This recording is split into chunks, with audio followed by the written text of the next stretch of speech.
ইসলামের অন্যতম একটি স্তম্ভ যাকাত। যাকাতের পরিস্থিতি সম্বন্ধে বুঝে নেই।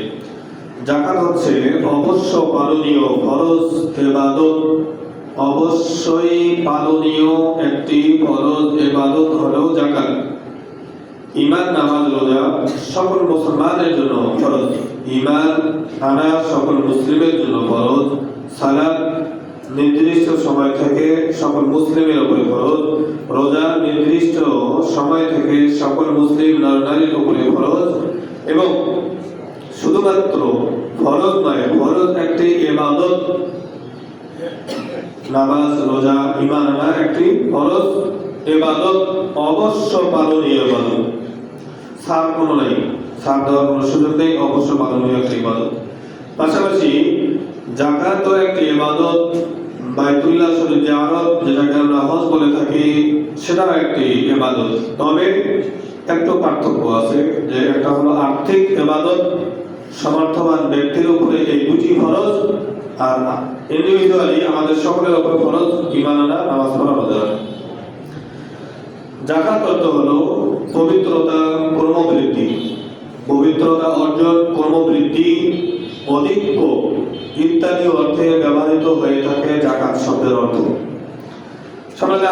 ধনীদের সম্পদে যে গরিবদের হক রয়েছে, বা আল্লাহ তাআলা গরিবদের হককে ধনীদের সম্পদের মধ্যে নির্ধারণ করে দিয়েছেন, সেজন্য যাকাত ব্যবস্থা ইসলামী শরীয়তে অন্যতম একটি ইবাদত হিসাবে পরিগণিত হয়েছে। যে এটা একটি ইবাদত, এটা ফরজ ইবাদত, এটা তোমাদেরকে আদায় করতে হবে যেভাবে তোমরা ফরজ সালাত আদায় করে থাকো। সূরা জারিয়া কোরআনের 51 নম্বর সূরা 19 নম্বর আয়াত আল্লাহ তাআলা বলেন যে ফি আমওয়ালিহিম হাক্কুল লিসাইলি ওয়াল মাহরুম, এবং তাদের ধন সম্পদের মধ্যে রয়েছে অভাবগ্রস্ত, গরিব, ফকির, মিসকিন এবং সুবিধা বঞ্চিত এদের অধিকার। ওই সকল ধনীদের সম্পদের ভিতরে তাদের হক রয়েছে। যারা অভাবগ্রস্ত, যারা সুবিধা বঞ্চিত, যারা হতদরিদ্র, যারা খুব গরিব, ফকির, মিসকিন, তাদের প্রতি এই যাকাতের অর্থ বিলি করা তাদের প্রতি করুণা নয়। এটা আপনি যাকাতের অর্থ দিচ্ছেন তাদেরকে, তাদের উপরে আপনি করুণা করে দিচ্ছেন, এই করুণা নয়। আল্লাহ তাআলা বলছেন যে এটা করুণা নয়, বরং তাদের হক সেই সম্পদের মধ্যে আমি আল্লাহ তাআলা নিহিত করে রেখেছি, তাদের হক আপনি আদায় করে দিচ্ছেন। তাদের প্রতি কোন রকম দয়া প্রদর্শন করতেছেন, করুণা করতেছেন, এমনটা নয়, তাদেরকে আপনি তাদের হক বুঝিয়ে দিচ্ছেন। এই যাকাতের গুরুত্ব এবং তাৎপর্য সম্বন্ধে আল্লাহ তাআলা বলেন যে এটার গুরুত্ব এবং তাৎপর্য হলো আমি আল্লাহ তাআলার নৈকট্য লাভ করা। আমি আল্লাহ তাআলার নৈকট্য হাসিল করাই হলো এটার তাৎপর্য এবং গুরুত্ব। সূরা তাওবা কোরআনের 9 নম্বর সূরা 103 নম্বর আয়াত আল্লাহ তাআলা বলেন খুয মিন আমওয়ালিহিম সাদাকাতান তুতাহহিরুহুম ওয়া তুযাক্কিহিম বিহা, তাদের সম্পদ থেকে সদকা অর্থাৎ যাকাত, সাদাকাতান যে যাকাত গ্রহণ করুন। আল্লাহ রাসূলকে আল্লাহ তাআলা বলেন যে তাদের সম্পদ থেকে সদকা নামক যাকাতকে আপনি গ্রহণ করুন, এরপর এর দ্বারা আপনি তাদেরকে আপনি পবিত্র করুন। তাদের সম্পদ থেকে সদকা নামক যাকাত আপনি আদায় করুন, আদায় করার মাধ্যমে ওই ব্যক্তিকে আপনি পবিত্র করুন এবং তাকে পরিশোধিত করুন। ওই ব্যক্তির মাধ্যমে যাকাত নিয়ে আপনি তাকে পবিত্র করেন এবং তাকে পরিশোধিত করেন। আল্লাহ তাআলা বলেন যে আল্লাহ রাসূলকে তাদেরকে যাকাত দেওয়ার বিনিময়ে, যাকাত আপনি আদায় করার বিনিময়ে ওই ব্যক্তিকে গরিবের হক থেকে পবিত্রতা দান করেন, ওই ব্যক্তির যে ভুলের মধ্যে আছে ভুল থেকে তাকে পরিশোধিত করে, তাকে সহিশুদ্ধ করে দেন। তো সম্মানিত মিশকাত শরীফের একটি হাদিস আমরা দেখি।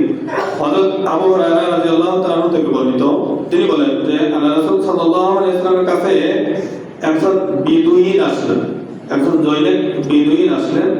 আসে আল্লাহ রাসূল সাল্লাল্লাহু আলাইহি ওয়াসাল্লামকে বলছেন যে আল্লাহ রাসূল আমাকে একটা আমল শিখিয়ে দেন, যে আমল করলে পরে আমি জান্নাতে যাব। জৈনিক বেদুইন এসে আল্লাহ রাসূলকে বলছেন যে আপনি আমাকে একটা আমল শিখিয়ে দেন, যে আমল করলে পরে আমি জান্নাতে যাব। তখন আল্লাহ রাসূল সাল্লাল্লাহু আলাইহি ওয়াসাল্লাম ওই বেদুইনকে বলছেন যে তুমি ফরজ সালাত আদায় করো, তুমি ফরজ ইবাদত আদায় করো।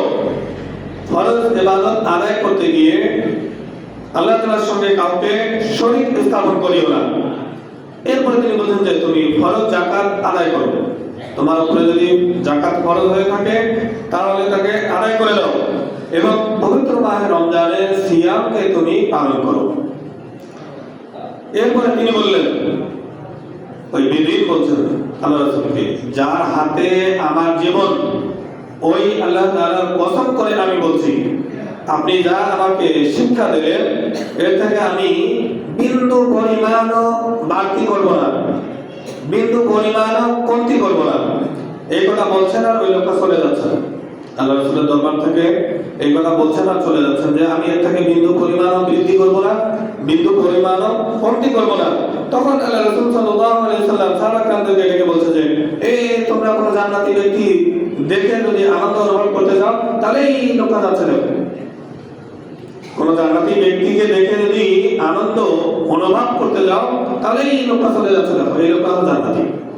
তাহলে আল্লাহ রাসূল কি বলছেন, ফরজ ইবাদত করো, শরীক করিও না তার সময় কাউকে, ফরজ যাকাত প্রদান করো, এরপরে ফরজ রমজানের সিয়াম পালন করো, এর থেকে কমতিও করো না বাড়তিও করো না, তাহলে তুমি জান্নাতি। এই জন্য জান্নাতি ব্যক্তির গুরুত্ব যাকাতের মাধ্যমে আল্লাহ রাসূল সাল্লাল্লাহু আলাইহি ওয়াসাল্লাম দিয়েছেন। আল্লাহ তাআলা বলেন সূরা বাকারা 2 নম্বর সূরা 102 নম্বর আয়াত, আকিমুস সালাতা ওয়া আতুজ যাকাতা ওয়া মা তুকদ্দিমু লিআনফুসিকুম মিন খাইরিন তাজিদুহু ইনদাল্লাহ ওয়া মা তুকদ্দিমু লিআনফুসিকুম মিন খাইরিন তাজিদুহু ইনদাল্লাহ। আল্লাহ তাআলা বলেন তোমরা সালাত আদায় করো, তোমরা যাকাতকে প্রদান করো, তোমরা উত্তম কাজের যা কিছু নিজের জন্য পূর্বে প্রেরণ করে থাকো, আমি আল্লাহ তাআলার কাছে, আল্লাহ তাআলার নিকট তা তুমি সময় মতো পেয়ে যাবে। অর্থাৎ কিয়ামতের ময়দানে আল্লাহ তাআলা আপনাকে তা দিয়ে দিবেন। তিনি বলছেন যে যা কিছু তুমি পূর্বে দুনিয়াতে থেকে যা কিছু আমি আল্লাহ তাআলার কাছে প্রেরণ করে থাকো, তা আমি আল্লাহ তাআলা তোমাকে কিয়ামতের ময়দানে দিয়ে দেব। তোমরা যা করো আল্লাহ তাআলা সে বিষয়ে খুব ভালোভাবে জানেন।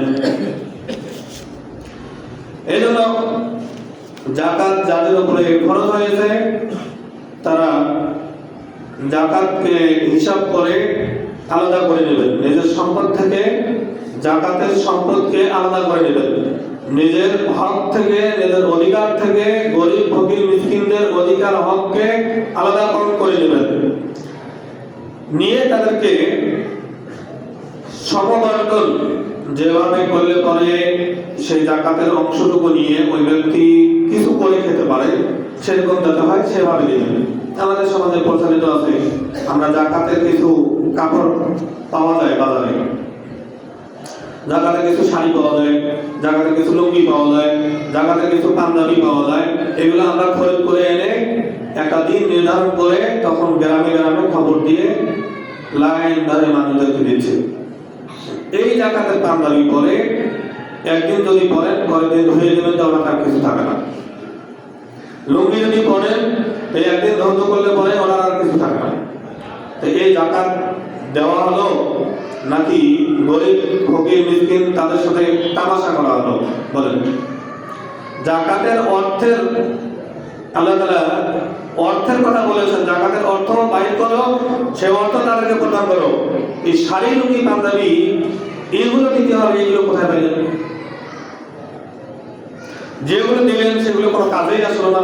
দেন তো দেন, ভালো কথা, অন্য বস্ত্র দিতে পারেন তো ভালো মানের দেন। আপনি নিজের জন্য যেটা পছন্দ করেন তাদের জন্য সেটা পছন্দ করেন, সেটাই তো হলো ইমানদারের কাজ।